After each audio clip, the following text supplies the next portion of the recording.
Anybody you can emotionally control, anybody you can emotionally affect, you have them in your pocket, right? To one degree or another. If you can emotionally control somebody, I'll tell you who's excellent at this. Women. Women are fantastic at this. If a woman realizes she can piss you off with X thing, she'll notice it and she'll keep it in her pocket. You know what? That annoys him. Cool. Sorry, baby. Sorry. 3 weeks later, 2 months later, they realize when you're vulnerable. I can tell you this. I can tell you the experience from fighting. When I was fighting, I was a kickboxing world champion, right? I never made millions from fighting. Kickboxing was not that big a sport.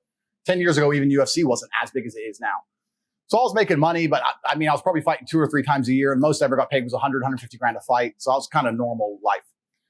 And whichever girlfriend I had at the time, no matter what, she always managed to start some asinine, stupid, immature fight with me like 3 days before a fight.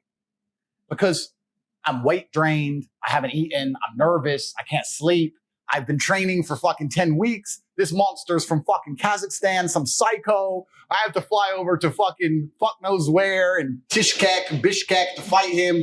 And now she's like, you're on the toilet seat. I'm like, the fucking toilet seat. I might die. He could kill me.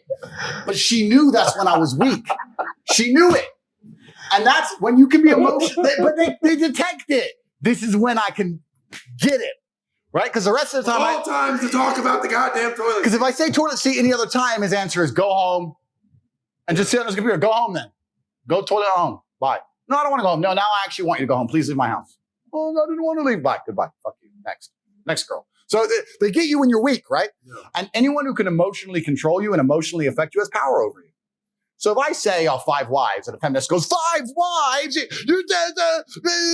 I'm fat. I'll sit there and just, yeah, but obviously a lot of food needs cooking, so she needs help. I'll just say shit. but that's because they make it too easy. Yeah. If you're playing chess and you hang a piece, I'm gonna snap it up. You're gonna leave your knight hanging. Thank you very much, sir. Bam. That's the game. That's the game. So yeah, you're completely right. I do instigate to a degree because they make it so fucking easy to win.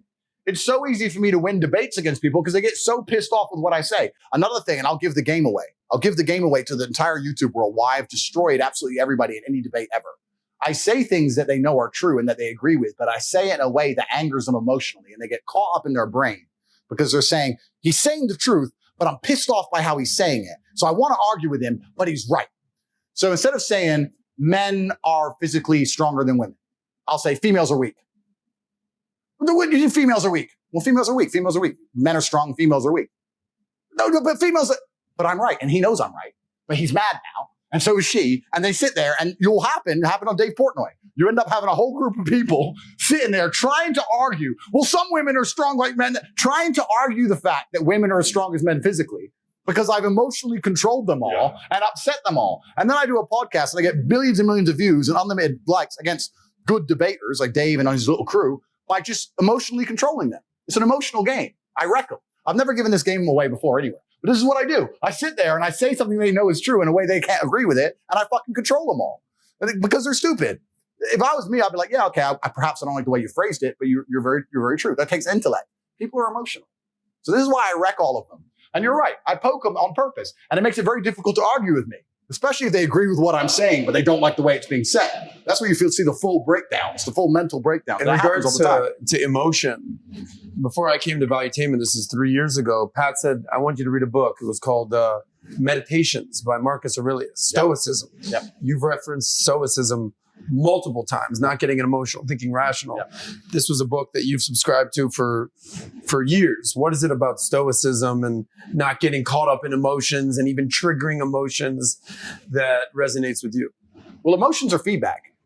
The idea that men don't feel emotions is incorrect. We feel emotions. I would actually argue we feel emotions with certain emotions stronger than women.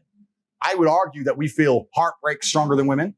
I would argue we feel anger like a woman could never understand. I would argue we are extremely emotional.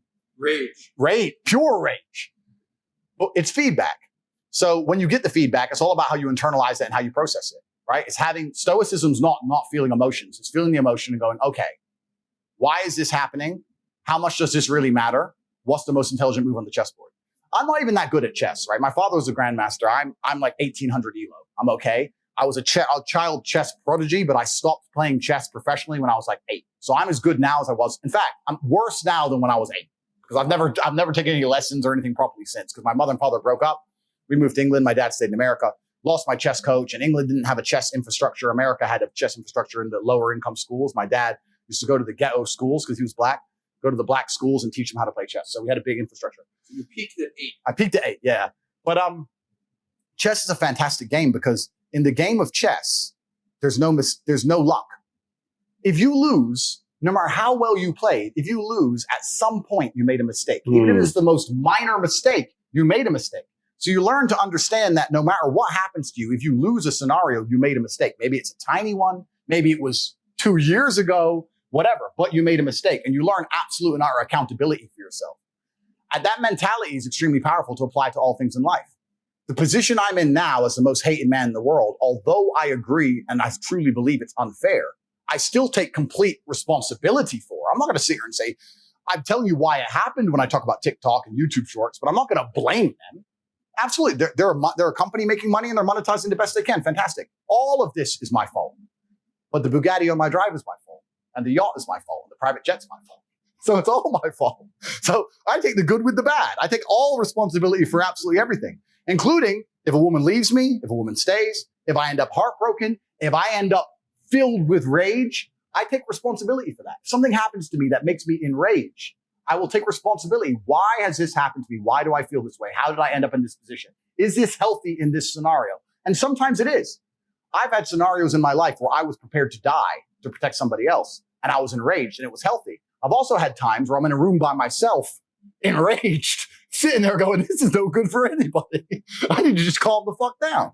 So emotions are feedback, but stoicism is the ability to process them. And that's what you need to learn as a man. You're never going to be able to turn them off. You're going to feel them. You have to learn how to process them and turn them into a positive. It's energy. It's unlimited energy. I say this all the time. I say that the biggest periods of transformation in my life is when everything was going wrong. When my life was going good, I'm not a hedonistic person. I don't do drugs. I don't gamble. I don't do prostitutes. I don't do anything that hedonistic. But I'll certainly go on the yacht with a bunch of women I know and chill and have some vodkas and that kind of thing. When life's smooth, then it's semi-hedonistic, pretty relaxed. But when I make my biggest progress, when I really change who I am and change the world, that's when everything's fucked. When things go wrong or I'm feeling things I don't want to feel or bad things are happening, that's when I'm like, okay, I currently cannot sleep. I've completed the day's tasks. I've tried to go to bed. I can't sleep. More shit has to get done. That's when the amazing things happen in my life. When I was heartbroken, when I was whatever, everyone's been heartbroken. I can't remember a specific example. I hit the gym harder, right? If something goes wrong with your payment processor, that's when you get fucking inventive. That's business, right? That's when you get inventive. So all the bad things that happen to you as a man, if you're stoic, you get to take unlimited energy. Heartbreak is unlimited energy. So is depression. So is rage. So is sadness. All these negative emotions they tell you to collapse behind. It's like people talk like Bruce Lee says, be like water. And people see that as be fluid and just go with the flow. I disagree. If you're like water, you're necessary for life. You are scary when you're enraged. You're powerful. You're beautiful when you're calm. You're so many things when you're like water, right? So if I'm enraged, it's like water behind a dam. You just got to put the dam in place and you got to get the turbo, the hydroelectrics put in. Don't tsunami your life. Put the energy somewhere. And this is the most beautiful thing about it because people message me all the time like, oh, but Tate, you don't know how sad I feel. No, incorrect. I know exactly how sad you feel. Difference is I used it. And you're sitting here still crying, some random guy on email for the fucking 3rd month in a row. That's the difference between you and me, my friend. I was becoming a world champion kickboxer. I got to a point, people often talk about depression and say I don't understand it. I will say, listen, there's been times in my life where I was fully functional as an adult. I would never label myself depressed because I don't believe in the idea of labeling myself in a negative because I don't believe in things that take power from me, which we'll talk about in a second. But there's been times in my life where I didn't give a fuck if I lived or died.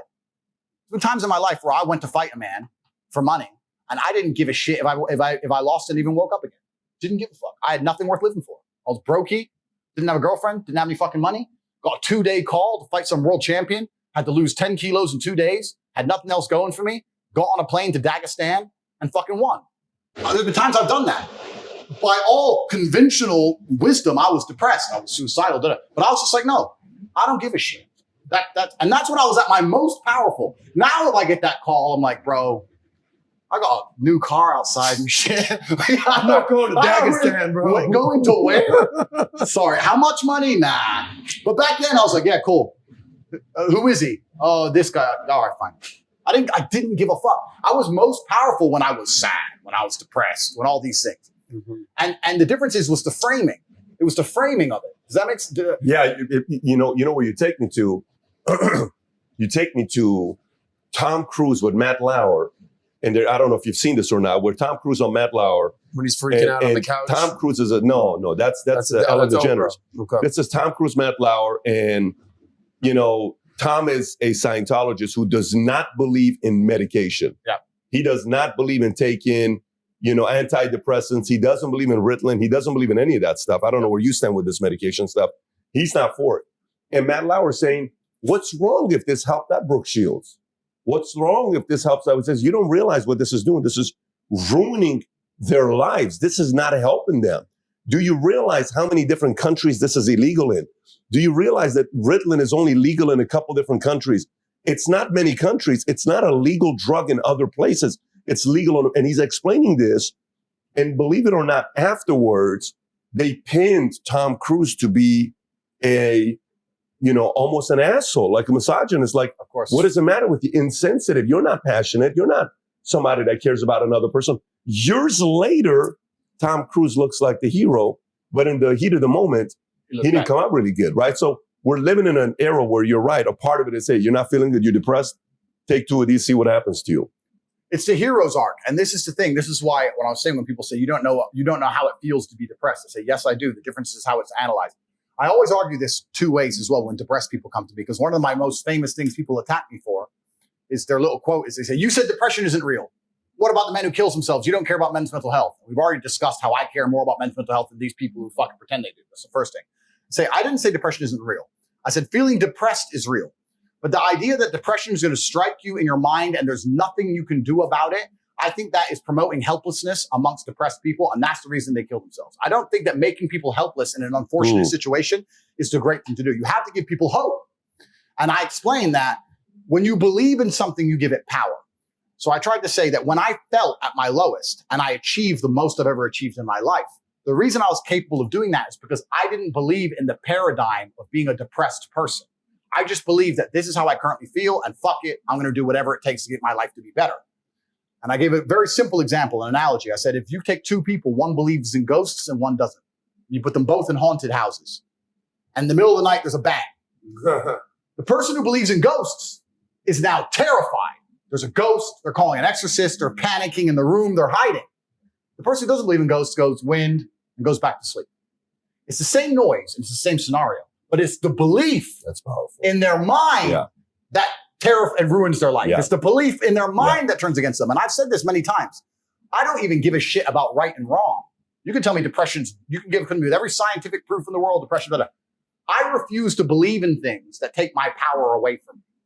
I'm only going to construct a mental model that allows me to be as powerful as possible. If believing in the idea of depression is going to take my own power away, then I won't believe in it. I don't want to believe in things that make me weak.